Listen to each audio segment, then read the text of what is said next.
There is someone in your life. Maybe you know them. Maybe you are them. They wake up before the sun comes up. Not to go to the gym, not to catch an early flight. They wake up to go to stand in a field with an animal that weighs over 1,000 pounds and could hurt them without even trying.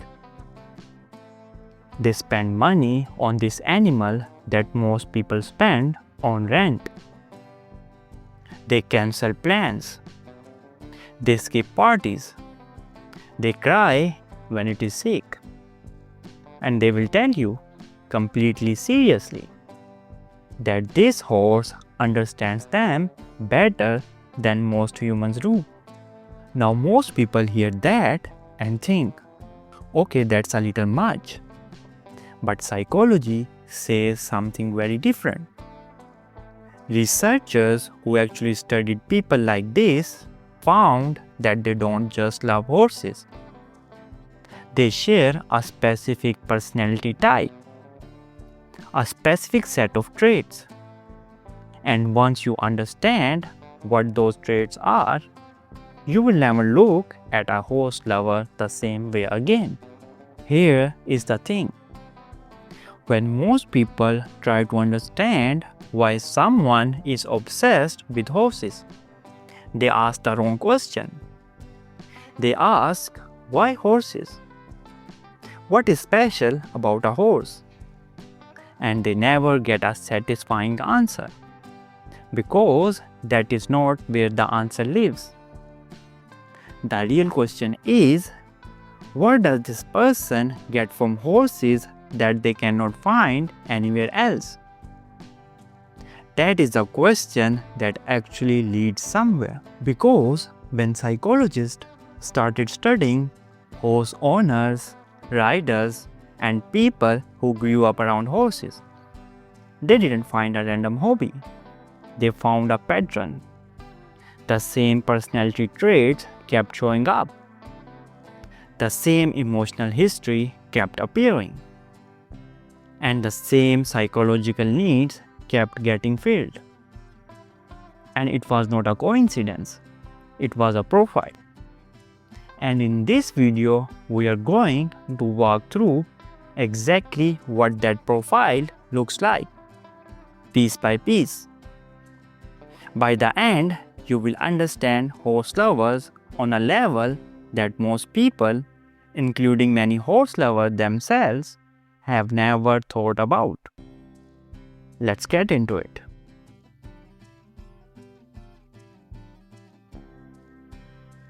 The first thing researchers noticed is this. People who bond deeply with horses tend to feel emotions more intensely than average. And not just their own emotions, other people's emotion too. In psychology, we call this empathy. And horse lovers have a lot of it. But here is the interesting part. A horse cannot talk to you. It cannot say, I am scared, or I am uncomfortable, or something is wrong. Everything it communicates comes through its body. The way its ears move, the way it breathes, whether its muscles are tight or relaxed. To connect with a horse, you have to learn to read all of that without words. Now here is what researchers found. People who are naturally good at reading emotions, people who are already tuned into subtle signals, are the same people who are drawn to horses in the first place. It is not that horses turns you into an empathetic person. It is that empathetic people find horses and think, finally something that works exactly the way my brain works. And for someone who has spent picking up on things other people miss, being around a horse feels like coming home.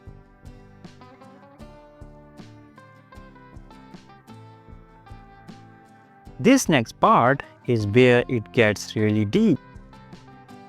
A lot of horses lovers, not all of them, but a very clear pattern, grew up in environments that felt unpredictable.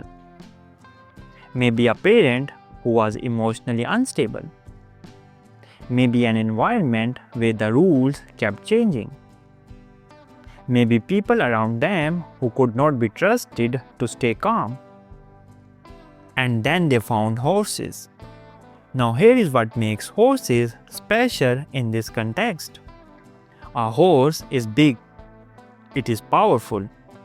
It can be unpredictable. But above all, it is honest. You cannot fake confidence around a horse. It feels your heart rate. It reads your nervous system in real time. If you are anxious, it knows. If you are calm, it knows. But if you show up consistently, if you are patient, if you are steady, if you learn how to communicate clearly, a horse will respond to that. Every single time. Without fail. For someone who grew up around people who didn't respond that way, people who were unpredictable, people who could not be calmed down, people who didn't reward patience, this is huge. The horse becomes proof. Proof that I can create calm. I can be trusted. I am enough. Psychologists call this a mastery experience. And it is one of the most powerful ways a person can rebuild their confidence after a difficult past.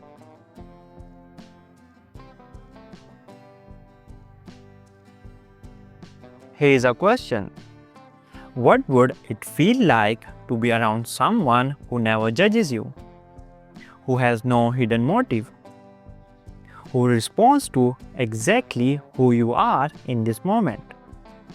Not who you were yesterday, not what you did wrong last year, just right now. For most people, that sounds too good to be true. But for horse lovers, it sounds like Tuesday morning at the barn. Because that is genuinely what a horse offers. No judgment, no agenda, no cruelty, and no manipulation. The horse either moves towards you or it doesn't. And the reason is always completely clear. This is actually why therapists have started using horses in mental health treatment. It is called equine assisted therapy. And the reason it works is not complicated. A lot of people, especially people who have been hurt by other people, find human relationships exhausting, scary, and full of traps.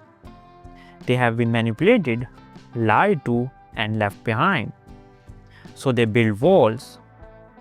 But you can't build a wall around a horse and still connect with it. It requires you to be open, present, and real. And when it works, when this massive animal comes to you, stays with you, and trusts you, it does something to a person that years of talking about their problems sometimes cannot do. It makes them feel safe.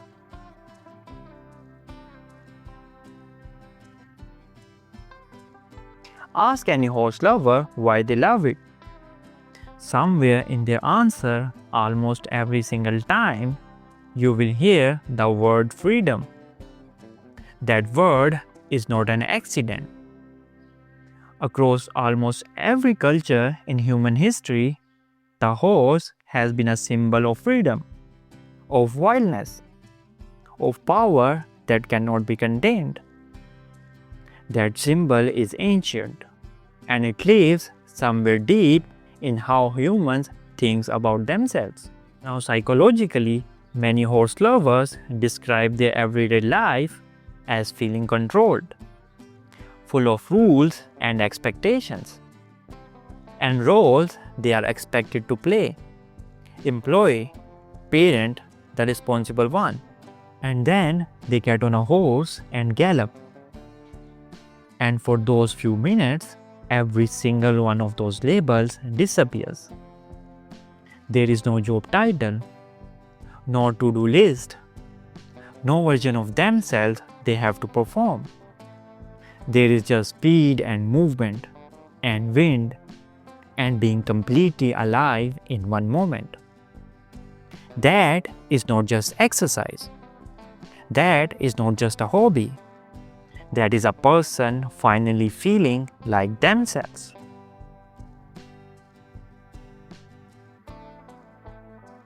Here is something a lot of people don't realize about horse culture. It is full of introverts. And that is not a coincidence either. Think about what a typical social situation looks like. You go somewhere, you have to talk. You have to make eye contact. You have to perform. You have to fill the silence. And by the end, if you are an introvert, you are completely drained. Now think about what socializing at a barn looks like. You show up, there is work to do. Feeding, grooming, cleaning, exercising.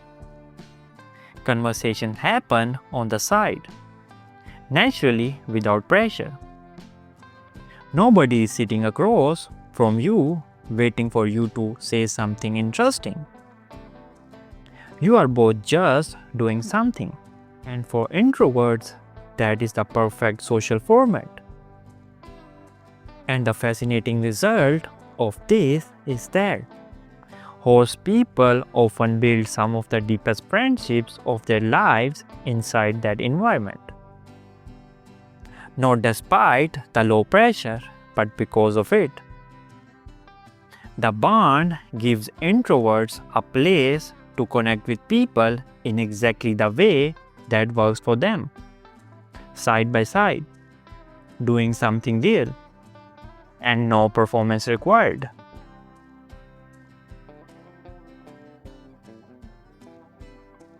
So if you want the full picture summed up simply, here is what the research and psychology consistently points to when it comes to the people who deeply love horses. They feel emotions deeply and pick up on things others miss. They often have a history of emotional pain or instability that they needed to heal from. They value honesty and hate manipulation. They feel free around horses. They are often introverted but form incredibly loyal and deep connections. They show up every single day. No excuses, no shortcuts, even when it is hard and unglamorous. That last one is worth saying twice. Caring for a horse is not pretty. It is early mornings and cold weather, and physical exhaustion and worry. And these people choose it every single day. That doesn't just tell you about their love for horses. That tells you about who they are as a people. So the next time you meet someone who is completely devoted to a horse, who shapes their whole life around this calm animal, try to see past the surface. See the empathy. See the history. See someone who found the one relationship in their life where they could finally be completely honest, completely themselves, and completely at peace. And if you watch this whole thing and thought, that is me, that is my whole life explained in 10 to 15 minutes, I want to hear from you. Drop a comment below. Tell me which part felt most accurate. Which section made you stop and go, how did they know that? I read every comment, every single one.